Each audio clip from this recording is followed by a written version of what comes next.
Hello and welcome to the Kick in the Creatives podcast, hosted by myself, Sandra Busby, and my fellow creative Tara Roskell, offering you interviews, inspiration, motivation, and a gentle prod in the right direction. And for lots more information, challenges, and other useful tools to help you get creating, you can go to www.kickinthecreatives.com. And of course, this is where you can also find today's show notes. Enjoy the show.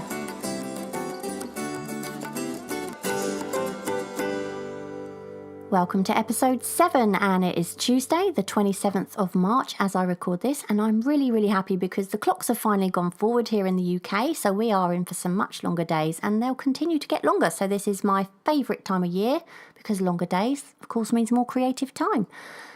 You know, when Tara and I talked about making this podcast to go along with the site and also creating the Facebook group, we just had no clue how well received we would be. And quite honestly, we're both pretty humbled by the response. We've had some lovely messages, and some of you have even suggested some topics that you'd like us to talk about. So please keep them coming because we're obviously here for you. The Facebook group has just blown us away. I mean, we are now at more than 200 people, and that is just 14 weeks, which is crazy, really. You know, and every single person in the group has just been so lovely and so kind and so helpful, and it's just become this really lovely place to be. Some of you are posting on the group pretty much every day, and we thought it would be a really cool thing to try and get to know you a little bit better. So we thought it might be a fun idea to do a mini interview with some of you and to publish them on our blog. And the first one was with our very own Julie McCabe. So if you missed that, then you might like to have a look on the blog. It was lovely to get to know Julie a little bit better. There are more of those mini interviews coming soon, and we would love to hear from you if you want to be a part of that and if you would be happy to answer a few questions for us. I just think it gives everyone a chance to get to know who we're talking to in the group. So if you'd like to get involved, you can email us at howdy@kickinthecreatives.com.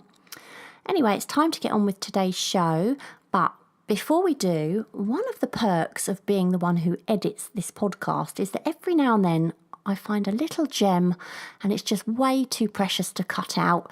And frankly, there is nothing that Tara can do about it. So I'm going to let you listen, and no doubt you're going to find it as amusing as I did. Enjoy. Well, in today's episode, we are going to be talking about the benefits of having a creative mentor. But before we get onto the topic, I've got to say, it's been so fantastic to follow what everyone's been doing for the March challenges, with 5-minute March being particularly popular, I think. So thank you so much to everybody who's been sharing their work with us on social media. It's been a lot of fun to watch. By the time this airs, the April challenges will just have begun. And the challenges are Abstract April and Imitation April. And there's another one which we're going to talk about in a moment. So Tara, do you want to explain what those two are, even though, you know, people are already probably doing it by now? Yeah, we're behind the times again, aren't we? Or ahead of times, actually. We're sort of 2 weeks ahead. So Abstract April, that is to, as the name says, to create an abstract painting every day of the month throughout the month. And if you haven't painted anything abstract before, and I haven't done much myself, have you done much abstract? No, never. I have never, ever. And I'll tell you what, I've heard it said before, oh, people hide behind abstract and blah, blah, blah. But actually, there is a lot to painting an abstract painting. You need to know quite a lot. And I think you can really tell someone who knows what they're doing and someone who doesn't. Do you know what I mean?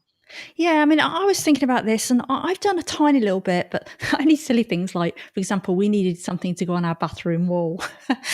So I just made some things in Photoshop, you know, just like, you know, squares and patterns and that sort of thing. But I was thinking, you know, if you've never tried it before, then maybe try, you know, looking at something really close up, or look at something, take a photo of something and try and take the shapes out of it and place those shapes in a really pleasing pattern, something like that. And I'm sure people who do abstract will actually be crying now at me saying that. Well, the thing is, the point of this challenge, you don't have to know what you're doing. It's about it's a learning process, isn't it? So yeah, you might well already know what you're doing with abstract. And if you don't, it's absolutely fine. It doesn't matter. It's just all about having some fun and having a go at it, really. You never know what you might come up with. Because we've got the other one, which is Imitation April. Now, this isn't literally copying a piece of art. Now, I know you get people where they do like copying a work for the masters, and we've actually got a challenge like that later in the year, haven't we? In June, I think Yeah. it is. Yeah. But this one is basically to create a piece of art in the style of a famous artist, either dead or alive. And that's like do a piece every day. It can either be a drawing, a painting, whatever you like, or you could just draw part of something. So you're not actually copying a work, but say, for example, I could look at the work of Picasso, but then I could do a drawing of my dog in the style of Picasso's drawing. So you're not copying a Picasso drawing, you're just taking the kind of gist and inspiration of their style and actually sort of painting or drawing it that way. So there are a few rules, though, to go with this challenge, and I think you're going to go through those, aren't you? Yeah. I think it's really important, just in case anybody does decide to emulate someone's style that's, living. So first of all, you must write the words "inspired by" beneath your drawing or your painting, followed by the original artist's name.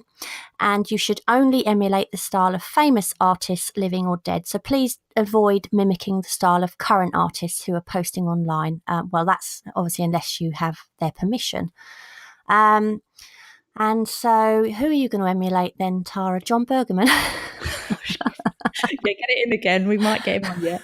I don't know. I don't think I'm going to stick with the same people. Well, we haven't actually talked about what challenge we're doing because that's going to be later, isn't it? So, I'll probably do a mix, but we'll talk about that a bit more later. And we've got another April challenge, which we have only just revealed. So, explain what that one is.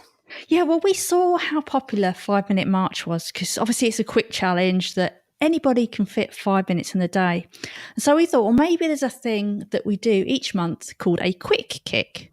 And these challenges are going to be little challenges that you can do in 15 minutes or less. So the first one we've got coming up in April is to create a drawing every day using 10 strokes or less.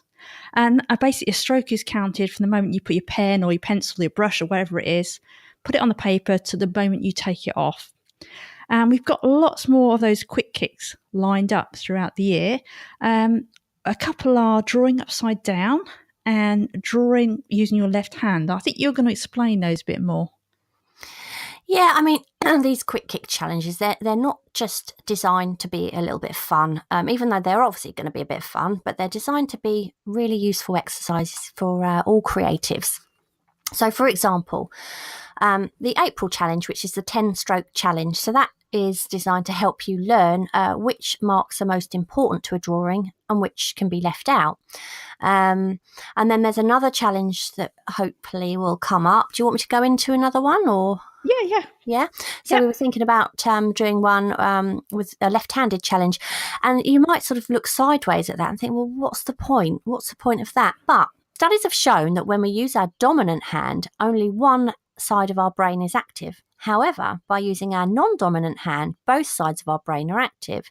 So that's why whichever you're I'm right-handed. So if I was to draw with my left hand, I'd be exercising, the right side of my brain a lot more than I would if I was using my right. It's really interesting, isn't it?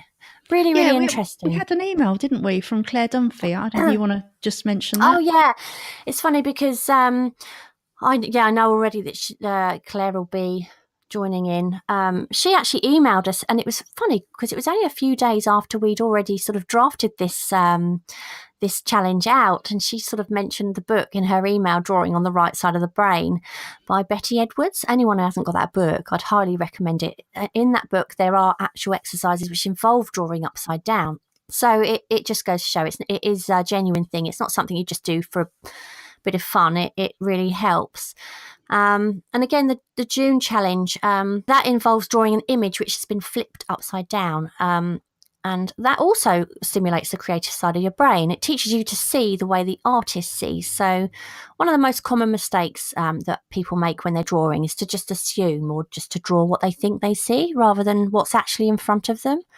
But by flipping an image upside down, it forces your brain to see abstract shapes and it takes away the label of what the actual item is. So yeah, we did have a few reservations at first, didn't we, Tara? Because we weren't That would sure be, how wasn't many it? people would be Yeah. interested in these what seemed to be pointless challenges. But I'm quite confident that anyone really interested in improving their drawing skills will want to join in. I know that I'm probably going to do all of those ones, but we're just going to see how those three go, aren't we, Tara? And then decide how to go on from there. Yeah, I think we'd be really interested in hearing from anybody, Yeah. what they think about the idea of doing these challenges, or if they've got other suggestions of things they like, Yeah. by all means, get in touch with us. It's howdy@kickingthecreatives.com. Tell us the sort of things you like, doing, because we'd love to hear. But obviously, we want to make all of this fun, but we do also want there to be a point to the challenges and to actually help everyone improve. So it's getting that balance, isn't it? Definitely, But before yeah. we go any further, I want to know, Tara, how did you find the March challenge? Because you did the mixed media, didn't you? Yeah, obviously, when we're recording this, it's now towards the end of March. And so I was doing the mixed media, but I have been really busy lately, so I've thrown in some 5-minute marches. I think I said I was going to do that anyway. So mixed media march, yes, I've really enjoyed, but not as much as the faces. So I'm starting to come to the conclusion at the moment that faces, either of people or animals, are definitely going to be one of the subjects I really love painting. You could have done mixed media faces. I know I could, but because I was trying to find my creative style as per the last episode, then I was trying to still explore and not narrow it down too quickly. So I was still trying to work with the prompts and see what I came up with. So I'm probably, for the next challenge, I'll be throwing a few more faces in there, I think. But I've enjoyed it, but also I've not enjoyed using the larger size paper. So I've been working on A4 for this challenge. So I'm going to go back. I think when you're doing a daily challenge, smaller makes it much easier to complete that, that page quicker. I'm not sure about that, you see, because we differ. Yeah, I like working on big page, and even if I do lots of small things on one big page, do you know what I mean? I like that. But yeah, everyone's You're different, still aren't they? working small though, aren't you? You're still Funny enough, that all the ballerinas and things I've been doing, they're quite big. Oh, right. They're not that small. So one page really, but I've loved it. I've loved 5-minute march, Yeah. and I'm actually going to really miss it. But I've got a confession. I have a confession to make. Yesterday I posted a ballerina, Yeah. one of my ballerinas that's wearing a tutu, and somebody commented underneath and said, "Oh, you're getting so much quicker putting all that detail." And I thought, yeah, I am getting a lot quicker, and I left it at that. Yeah. And then later on that day, I thought, hang on a minute. Because what I've been doing is I've been doing my 5 minutes, setting my timer. Yeah. When the timer goes off, I've been photographing it, and then I've been carrying on with it just for a couple of minutes more to get all my, because I'm quite liking doing these thick and thin lines and things, trying to, do you know what I mean? Make it a little bit three-dimensional. And anyway, I realised yesterday that I'd used the wrong photograph. I used the one. Cheated. So I accidentally cheated. So when I had, done the first one, the actual tutu was just kind of like a round, kind of like a fine round line. There was no frills on it or anything. So yeah, I cheated yesterday. Sorry. But I haven't been using any of the prompts at all. I've actually used the challenge just to to improve my figure sketching. So I've been drawing mainly ballerinas and footballers and boxers as well. I know it's a bit, a contrast. But it gave me so many sort of positions to work with, and it really sort of helps, to get to know the figure if you're just drawing a person sort of standing there, it's not, that's a bit boring. But when you've got somebody sort of doing pirouettes and leg up in the air and kicking a football and jumping and all this, it's more interesting anyway. I saw you say that the kind of positions because you used to be a ballerina. I did, yeah, I did. But was this as an adult or a kid? No, all through, and I was sort of, I got up to the stage of going on points. Those things are vile, vicious things, honestly. They're horrible. And I had people that I know that used to dip their toes in vinegar to make them harder. But I'd given up by then. So but you weren't pirouetting around the kitchen as you were cooking or anything like that? I can still as an do the adult? splits. I can still Can do the you? splits. I God. can, although these days I have to really warm up for a long time, about 3 days before I can actually do it. Or I have to drink a lot of vodka. Then I can do it really. I can do it really quickly. You just can't get back up afterwards. No, I can't get back up afterwards. But yeah, no, so I kind of, it's weird. I think I've got a feel for ballerinas. I can easily get into any of those positions. God. But I just can't hold them anymore. You used to have to sort of hold your leg up, and then you'd have to hold it there for quite a long time and then put it down. Well, now I can't hold it because I'm not fit enough anymore. Oh, I think you need to make a video. What, of me dancing?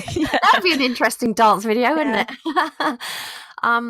Anyway, what I noticed over this last month really is that the better I've got, I don't know whether that's the wrong way of putting it. The more detail I was able to get in, the less I kind of liked them. Do you know what I mean? It's weird. Yeah. I kind of the immediacy, isn't it? It's that. Yeah. I realised that my very earlier ones, not my very, very earlier ones, they were pants, but maybe from sort of day 5 onwards, maybe the sort of second week, I really like them. And now my later ones, I'm thinking, because I'm fit, I'm getting it down quicker. I'm kind of adding more, and I think that's wrong. We've still got a few days left anyway, so I'm going to try and get back to that kind of more minimalist thing. Yeah, well, I actually had a challenge idea based on you saying this, but I won't say that on air. Oh no, okay. Yeah. Well, okay, you can tell me Top later. secret. But we had some really, really lovely messages from people in the group telling us how much they've loved the challenges and how much that the challenges have helped them and how much they love being a part of such a friendly group. And I couldn't agree more. Everyone is just so lovely. And on that note, if you are listening to our podcast and you're enjoying that, we would just be really, really grateful if you could take a moment and leave us a little review on iTunes. And this will help other people to find us too. And anyone who does leave a review, please let us know and we can give you a mention on our next show. Anyway, Tara, which April challenges are you going to be taking part in? I am going to take part in all 3, but not at the same time. I was going to say, really? I'm going to pick and choose, I think. I think I'm going to mix it up because I really couldn't decide. Because abstract, I've not really done much before, so I might do a little bit of that, and then I might do a little bit of the imitation one, and then when I haven't got much time, I'm going to do the stroke one. So yeah, mix of all 3, and I think my abstracts are probably going to be a bit more semi-abstract than abstract because I'm not sure if I can do total, but I might try total abstract. Who knows? How about you? I'm not going to do either of the main ones. I'm not doing abstract April because, my stuff is so far from being abstract. It's, complete opposite end of the scale, and I just know it's not me. Much as I actually really enjoy looking at abstract, I just know I wouldn't want to paint it.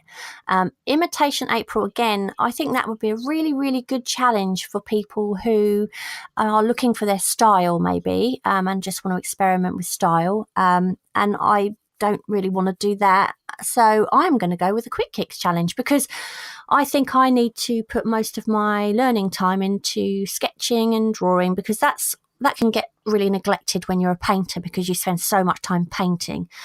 So I love, if ever I can, keep my sketching skills up, that's what I want to do. So yeah, the 10-stroke challenge. I might even use the prompts this time because I haven't been using them at all. I know. Don't hold me to it though. Okay. I might not. You always say you struggle with sketching as well, don't you? You said to me before. I don't struggle with drawing. I can draw. That's not a problem quick to me. Sort of thing. It's the speed for me. I don't know whether I've always had it in my head that, you get people sitting down and scribbling something really fast and they come out with this amazing sketch. And I think, well, how do you do that? Because I think it's just because I'm too careful. That's what it is. And I'm too worried about what the outcome's going to be. So it's not really, drawing's never been an issue for me. It's kind of that sketchy, less is more kind of thing. And well, I don't even know if it's about speed, but maybe it's more about being too pedantic and my sketches aren't loose enough and free enough simply because I'm trying too hard to make it look like what it's meant to look like rather than just thinking, get the feeling of it down. Do you know what I mean? Yeah, I know That's what I need to do. Yeah. So today's episode is going to be all about having a creative mentor, but we're actually encompassing the idea of having creative friends or allies as well. Those people who can either encourage you to create and improve. They don't even necessarily have to be arty people, but just people who are going to push you forward and urge you on, I think. We love how the challenges, like you said before, they brought together all these artists, in the Facebook group to share their work. And even in there, we've seen people say, oh, how did you do that? What materials did you use? And it's all been very, very positive. And I think that's one thing you do need from a mentor. You need someone who's, going to push you forward. They're going to raise your confidence rather than kind of saying what you're doing wrong, even though you can do that constructively, which we're going to talk about later. So what do you think? Yeah, I think it's quite true. We can all make some really important connections online these days, and genuine relationships can be formed. And it's funny because, years ago, when internet dating became a thing, me and Paul, we used to think it was really weird. But now my opinion on that has completely changed because I've made some really genuine friends online, and albeit I haven't met all of them, but some of these people I've been in regular contact with for years and shared some really personal things. And as long as you're portraying yourself as honestly as you can, then the world becomes a really tiny place, and you can form genuine friendships, I think, with people that you would never have met otherwise. So you don't necessarily have to have mentors personally. It's quite often, your best mentors are the ones you've never met. Yeah, I mean, we've never actually met, have we? Because we met online. In case anybody doesn't know, basically, I think I heard you on another podcast being interviewed, and then I asked you to be on mine. And then we kind of hit it off afterwards and we chatted, and then we co-hosted some episodes. And that's how we eventually did some really crazy challenges, and eventually led us to form Kicking the Creatives, even though we'd never ever met before, which is kind of weird because now, we constantly text and encourage each other, and we'll get weird texts as well. But but also now I've just actually got to read out my podcast notes because Sandra does the podcast notes, and I need to tell you what I've got to say next. And it says, explain how wonderful you think Sandra is. Feel free to elaborate on that as much as you like. So I've now got to think of things to say. So when Sandra and I connected virtually, I hadn't created a lot about art for years. And I think I might have said this in the last one. And I think by us having fun and doing things, and you also encouraging me, because you sort of said to me, get up an hour earlier, that sort of thing. And it started me doing these little doodles, and it started me loving art again, which I guess you could, I don't want to say Sandra's my mentor because that'll go to her head. But yes, she sort of helps sometimes. So, meeting someone like that who just encourages you to start doing things again or start creating, can really, really help. I don't know what you think, Sandra, because I didn't put you a prompt that you had to say how wonderful I was. Hello? Oh, sorry, I was just giving you enough time to, completely get everything out of your system about how great I am. Oh, sorry, do I need to say some more? Just wanted to make sure you'd finished. Yeah, well, you're not bad either. That's unless you're not actually, who you say you are. Oh, yeah, it could be. It could be some strange man from Nigeria. Yeah, you're an axe murderer. Oh my God, you're a man. No, it's quite right. We are almost certain to meet at some point, aren't we? Because we don't live that far away, to be honest, Northamptonshire and Sussex. So it's only a train journey away. So no doubt we'll probably meet somewhere in the middle at some point. But yeah, I suppose, well, we've definitely become mentors to each other, haven't we? Because, whenever we're a bit like, oh, I haven't really got time for this. It's like, yes, you have. We can do this. Yeah, we can do that. Yeah. Yeah, I think it's scary, I think, to be a creative person these days when we've got to share so much of ourselves with the world, and we're always worried about what other people might think. And sometimes we might even experience negative things which can really crush our confidence. And this is where finding a creative mentor or mentors can be a really important thing. And I know that there's been times when I've said, oh, I can't put that up online, it's rubbish. And you've been like, yes, but, you know, and you've given me reasons to feel more confident about what I've done. And Well, you need to show your flaws as well, yeah. don't you? Oh, I've got plenty of those. But, you know, haven't we all? We have. Of course. But I think you need people to help you understand that we're all human and none of us are perfect, and it's okay that, you know, you've done this and it's not very good or whatever. It doesn't matter. Yeah, I mean, as well, what you really want is you want to find someone who can give you constructive criticism. Mm. Because, you know, you want someone to say, oh, yeah, that's not the best drawing you've done ever, sort of thing. But you don't want someone to say, that's awful, because there's no point. What you want them to say, yeah, it's not the best you've done, but if you tried this, you know, this might, you know, really work. Or, yeah, it's not the best you've done, but that bit of it is really nice, or that bit is you're starting to get there with something. And I've had people completely cut me down in the past. About a year or so ago, it wasn't actually art, but I was learning some simple character animation software. I think I told you about this before. And I put this talking head cartoon up on Facebook. And someone came along and commented that basically it looked awful and their eyes looked like they were stoned. Yeah. So as ridiculous it was that everybody else was saying, oh, these are so fun. You know, I love these, because I was going to make little social media cartoons. This person in question, they'd actually been an animator for years and they'd worked for places like Disney. So what he could have done, and which would have been really nice, would instead of trying to publicly humiliate me and make me feel an idiot, he could have messaged me and said, I just want to give you a few pointers about, you know, of how you could improve your animation. And that would have been really helpful. I'd have been really pleased. But instead, you know, he just chose to do it in a way that basically made him look better and made me feel an idiot. So you want to make sure you find someone that can tell you the truth, but not completely crush your confidence.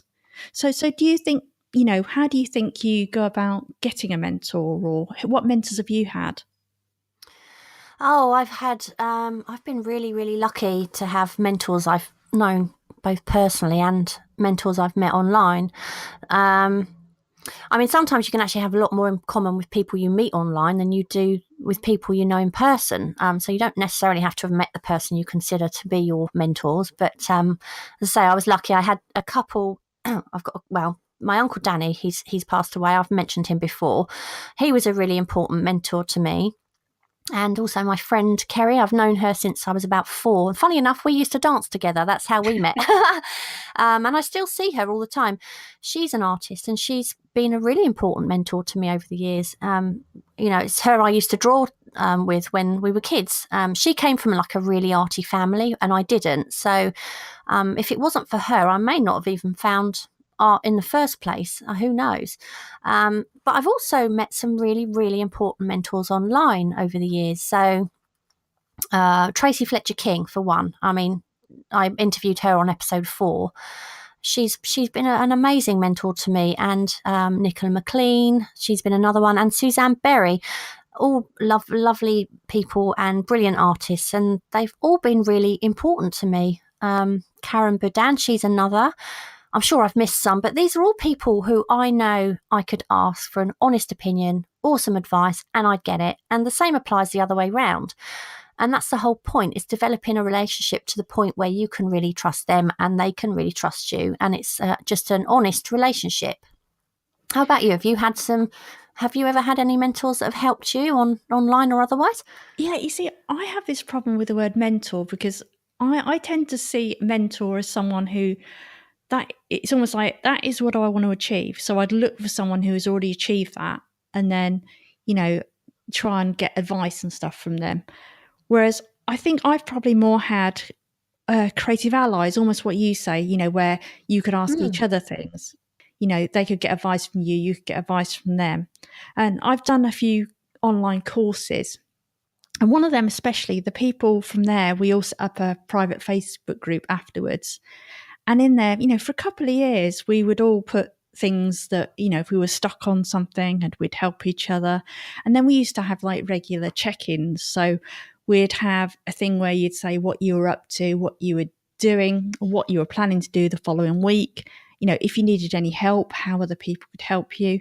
So I think that was really, really helpful. And those people also were the people when I started a podcast, for example, they all volunteered to be my first guest. So they were there prepared to support me, even though I hadn't got an audience or anything. So it's just those people that you could really rely on. And I think, I'm like you, I come from a family with no artists really. Well, I've got a cousin, but, not when I was a kid. I didn't have any arty family. And I think sometimes family don't necessarily understand, and they can sometimes say things not meaning to be, they're meaning to be well-meaning, but it can shatter your confidence a little bit without them realising it. I know I'm in one group, and an artist, she's actually doing really well, and she's making lovely paintings, and she's selling her work.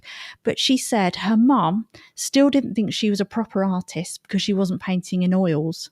Oh gosh, that's an old-fashioned view, isn't it? Yeah, exactly. Yeah. And it's like her mum doesn't mean anything by it, but of course that does crush you a little bit, And then I've had other people where I've heard of writers saying how their family say, "Oh yeah, if I'm still alive when you ever actually get around to writing your novel," which like it's, Yeah. and again, they don't mean it, but they just don't realise that it probably takes how long it does to write these things and get it out. So yeah, so sometimes I think people online or other people might understand more. How about you? Well, my family are really good like that. I mean, I say I don't come from an arty family. They weren't actively arty. My dad was actually a photographer years ago, and my mum can draw beautifully. Or she really? could. She certainly could. She says she can't anymore because her eyes are going, but she could draw. She was really, really good at it. So I think it was kind of there, but they just never did it when I was around. So I think they kind of have an understanding of what's. I mean, I know my dad would be the first to say there's something wrong with that composition. He really would. Although I've barely ever heard him criticise anything I've ever done. But if he does, he's very tactful about it. So he'll say, "That's not my favourite one." But I never feel like, oh God, that's it, I'm going to throw it away or anything like that. I just think, oh, that's a taste thing, Yeah. And my mum loves everything I do, but she loved the first painting I ever did, which was horrific. Really? I mean, I actually feel sorry for them because, for the first few years I was just kind of giving them all these paintings. Oh, look what I've painted for you. And then a few years later I realised they've still got some of these monsters on their wall. I'm like, take them down. God, they're coming back to haunt me. Yeah. And they did take them down. Did they? Yeah, they did. And I'm so glad they did. I think they knew that I'd sort of, come on a long way since then. This was obviously back when I very first started. Yeah. And but they've been really, really good and encouraging and supporting and all that. But there is also the problem that, parents, they are biased whether they want to be or not, even if they don't realise it. They're going to be biased, aren't they? So obviously that's where having someone that's a step back is probably a good idea. And actually what, you were saying about Facebook groups, what I've noticed about our own Facebook group is I can kind of see conversations forming quite regularly between particular people. And I can almost see kind of a bit of mentoring going on already. And I'm pretty confident that out of the group will come some really good, mentorship. Is that a word? Relationships coming out of it, I'm sure. But I mean, there are other good ways. I know what you mean. You've kind of got an idea in your head of what a mentor is, and I think mine's slightly different than yours. To me, a mentor isn't just someone who teaches you; it's someone who also that you can kind of bounce off of, if you know what I mean. So one of you's feeling like, I can't be bothered to paint. I'm going through a lack of mojo, and the other one will say, "Hang on, no, this is normal. You'll get through it, and this is how you get through it," and blah blah blah. I know that Suzanne Berry and we went through an artist block pretty much at the same time. And it was just purely by chance that I can't remember if I emailed her or she emailed me. I think it was me. I think I emailed her and said, "Oh, I'm going through such a creative slump at the moment. I'm feeling really rubbish. I haven't, painted anything. I don't know what to paint."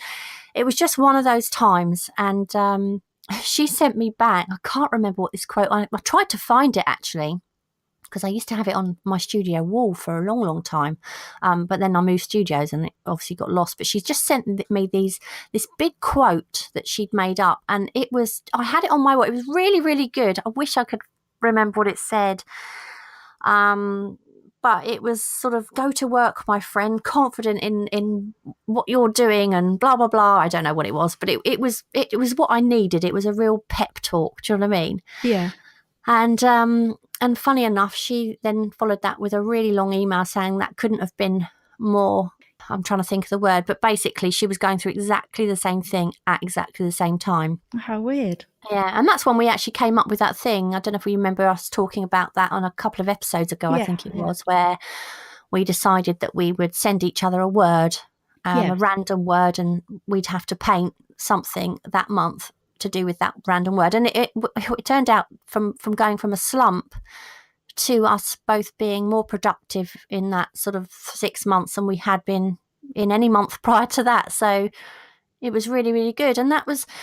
I think a mentor can help keep you on track. They can, it's someone to share ideas with, someone to urge each other on when you're going through a creative slump.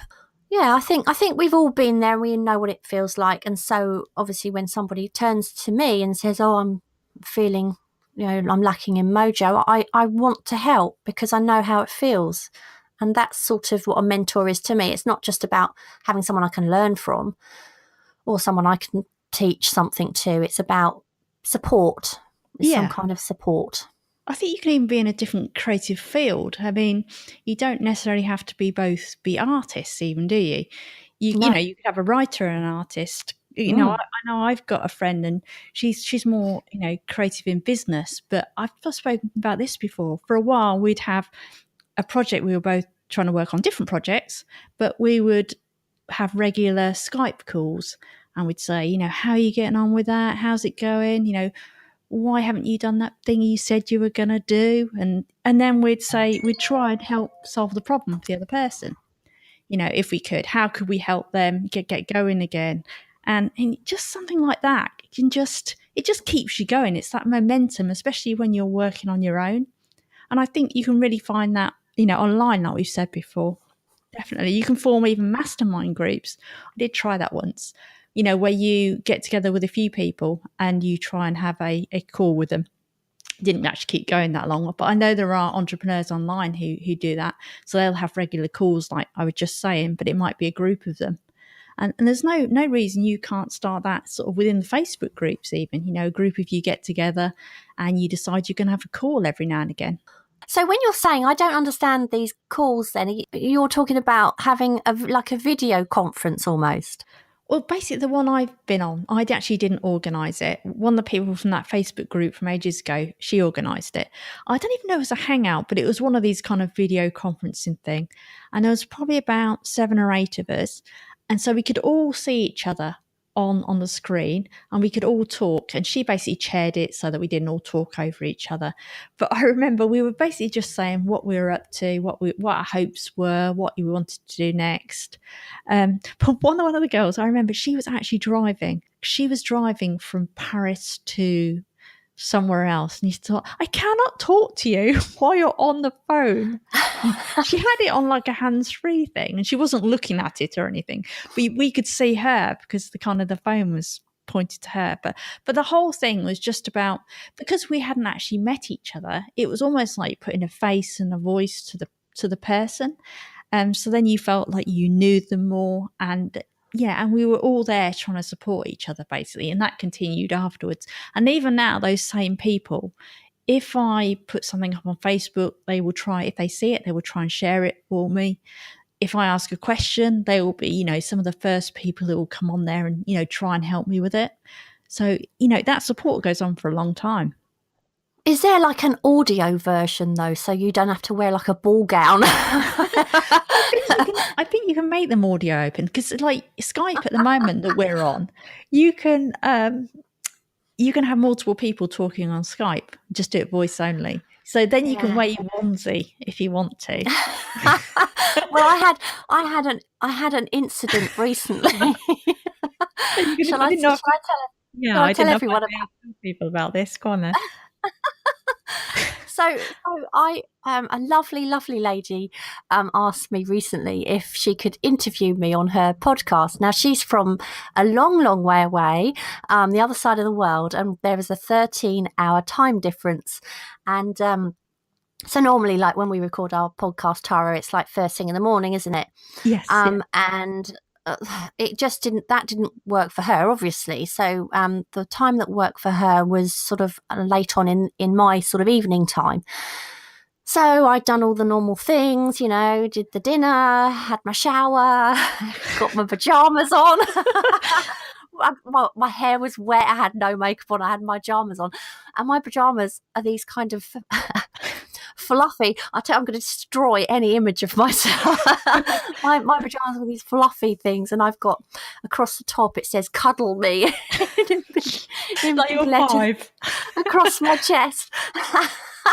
Anyway, we do our recordings obviously by audio. I think we've done once or twice FaceTiming, but generally speaking, we're audio because it's just easier and less distracting, I suppose. But anyway, so I was ready at the computer at the time specified, and then I expected it to just be the normal kind of ring, and I pick up the phone and we start chatting. Anyway, it wasn't. I picked up the phone and I could see myself on the screen. And as soon as I saw it, I nearly died.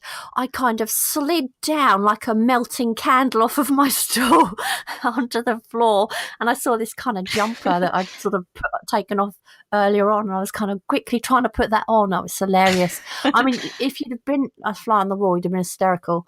But to this day, I think what it was is she wasn't hearing me and I wasn't hearing her. And I think what she did is she went on the screen to try and show me that, she could hear me, but she couldn't, but I couldn't hear her or something. But of course I could see me in this little window. I honestly don't know whether she could see me or not. She could see you. That was so funny. Oh dear. But that's your only video conferencing experience. Yeah, it wasn't very good. It was much better when we went to audio. We were fine after that. Yeah. I'm just starting to think, actually, I did do another video conference. I guess that was almost, I don't know if you'd call that a mentoring thing, but basically that was with other authors. And I'd sort of co-written like a cartoon book with someone, and that was a group. Somebody else organised this again, but it was everybody just talking about the books they'd created. That was quite nice. It's getting that sense of, everybody on the same boat kind of thing, if you know what I mean. Sharing, like you say, sharing what's a great book, even things like that. Oh, I've read this and I'm sure it would help you with what you're doing, that kind of thing. Well, this was more that everybody had written a book, so they were talking about how they'd created their book and, how they got the idea and what it was about. Yeah, just really, quite nice. Yeah, by doing what we're doing now, I mean, we've met some amazing creative people, haven't we? Pretty similar to us. I think that's helping us make new connections as well. It's lovely. Yeah, I mean, definitely doing podcasts for a start, but then building the Kick in the Creative site. There's so many people we've connected with in that group now, which is great. And on social media. And you find even if we put out a question, so many people will answer it, and you just get to learn a lot about, from those little snippets of answers, you get to learn a lot about different people. And I mean, I don't really know locally hardly any artists. No. It's something I really miss, really. So sort of meeting you online and, meeting other creatives is basically the only way I talk anything arty, by doing this. So yeah, I definitely think that's sort of one of the ways you kind of make these connections. So how do you think you go about finding a mentor? Well, I think one of the best places at the moment is our Facebook group. I really do. I think as well as our group, though, there are lots of other art-related groups. It's a really good place to find like-minded people, and like what you were saying about us having phone calls, and when a creative person speaks to a non-creative person, it's the difference between someone drunk talking to someone sober. You're just not on the same wavelength. Do you know what I mean? Yeah, I do. So sometimes I can say stuff, and my husband Paul, he just looks at me. I mean, I'm sure that's why he loves me, really. He looks at me like I'm an absolute, like, what on earth is she on about now? Do you know what I mean? It's this sort of look of bewilderment in his eyes, and I see it so often. And it's actually quite nice sometimes to have a chat with someone on the phone, and I just know that they get me. Do you know what I mean? They just get me. And I think he finds it quite amusing. I do that to Kevin. I do this thing and I say to him something like, I've got an idea. And he's like, oh, God, no. Normally, if I say that to Paul, though, it involves some kind of DIY. Oh, right. No, and funny enough, he's actually quite good. Sometimes he'll come up with ideas for me. He'll say, I just thought of a really good idea for a painting that you could do. And I think that's, he's actually quite good like that. Yeah, I know you said before how he's really good at spotting, is it compositional things? Because he's colourblind. Yeah, well, I learnt this from Rosa Branson, and I learned men who are colourblind, they spot patterns much, much more quickly, and also composition errors. So if something doesn't look right to them, they'll spot it straight away. Whereas even someone like us who understands composition, they might not see something. And this was true of I did a bubble painting a couple of years ago now. And it was all these bubbles floating along a canvas, and there was a goldfish swimming around inside one of the bubbles. But when I was sort of drawing out all the bubbles on the canvas, I said to Paul, right, I've done all these bubbles, but can you see anything that I'm not seeing that's wrong about this composition? And it was really funny because he just said, well, there's a line, like a diagonal line that goes down from that bubble to that bubble. And as soon as he said it, I saw it straight away, and I thought, no, I need to break that line up. But I didn't spot it, but he did. Yeah. So Rosa was actually right, and he's really, really helpful like that. Whenever I do anything on my canvas, before I ever pick a paintbrush up, I always get him to have a look. Right, what's wrong with this? Is there anything wrong with it? And yeah, he hasn't got an artistic bone in his body, but he can spot a composition error. He's your composition mentor. He is. And Charlie's really good as well. He often comes in and he'll come and look at a finished painting, and he'll say, I really like that. The only thing I can spot is this. So sometimes it's really useful. And actually, sometimes it's really useful to have mentors like that who are not remotely artistic, because essentially, if you want advice on a painting you've done, sometimes it's good to get an opinion from someone who is going to be the person looking at the artwork on a wall that isn't an artist, because it's nice to know what they think, isn't it? Rather than just what an artist thinks. I just think as well that we need to tell people that Charlie is actually your son, in case they think, oh yeah, Paul's Charlie, your husband, by the way, and Charlie's your boyfriend or something. I'm glad you spotted that. But no, I mean, it's great to have a bit of, mentors from all kinds of areas, really. But it's just nice when you get to know like-minded people and people that are in the same kind of mindset as you.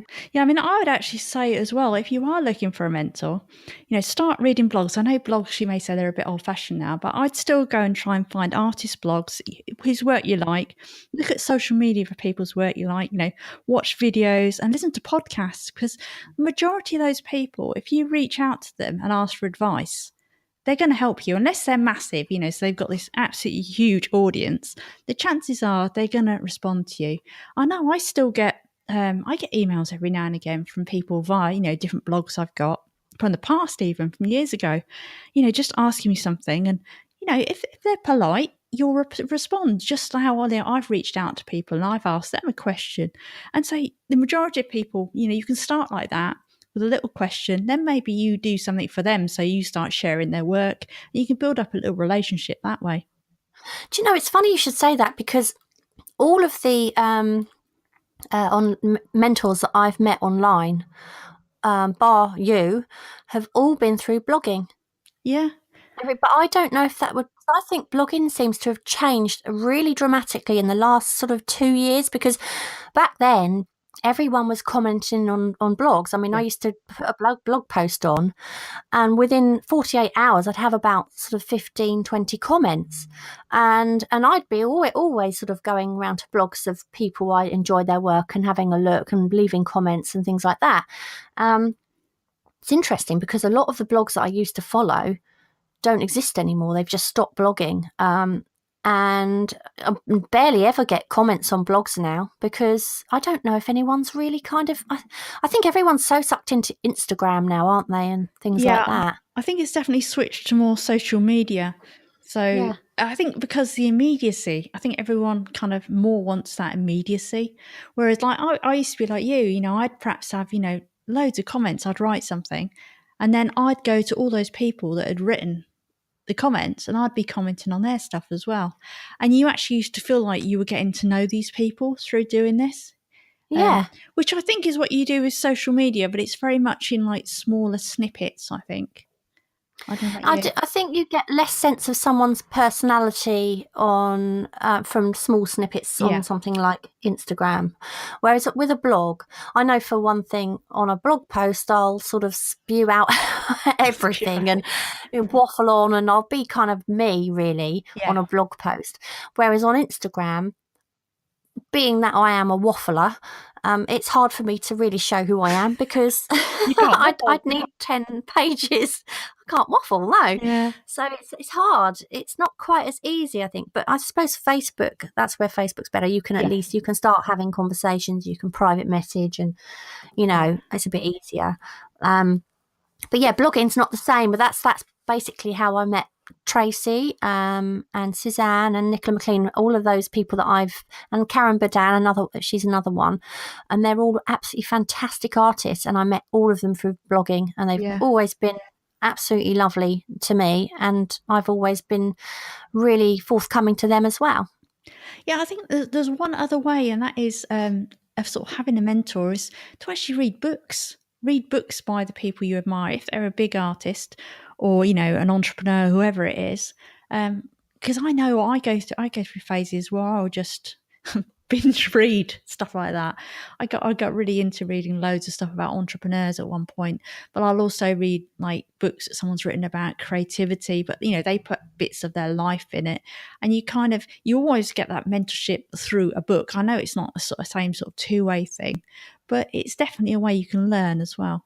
I get that. I do get that because, and podcasting as well. It might be people listening to us and seeing us as their mentors. And I did when I used to listen to Guess Who? Guess who I'm going to say? Danny Gregory. Well, I didn't say the name. You said it. Yeah. But yeah, he had a podcast. It was called Shut Your Monkey. And I listened to that because that was all about inner critics. I don't think he does it anymore, but I listened to every one of those episodes, and that was great. That was almost like having someone who was encouraging, and it wasn't a two-way thing. But it still felt like that person was helping because they're still talking to you, even if they're not, face to face. They just happen to be talking to everyone else as well.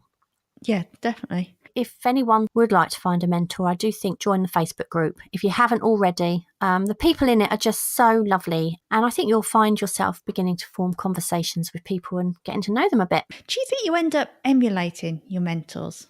So do you think, if you become a mentor for someone, they're going to be wearing Cuddle Me pajamas? That would be a bit freaky. That would almost be stalkerish. I think we need our own brand. Yeah, I do. Well, that's your department. All right. So last week's question, or last episode's question, was what subject do you least like painting and why? Now, do you want to kick off the answers? Yeah, I can do. I've got some nice easy ones to read this time. Cheryl Martin.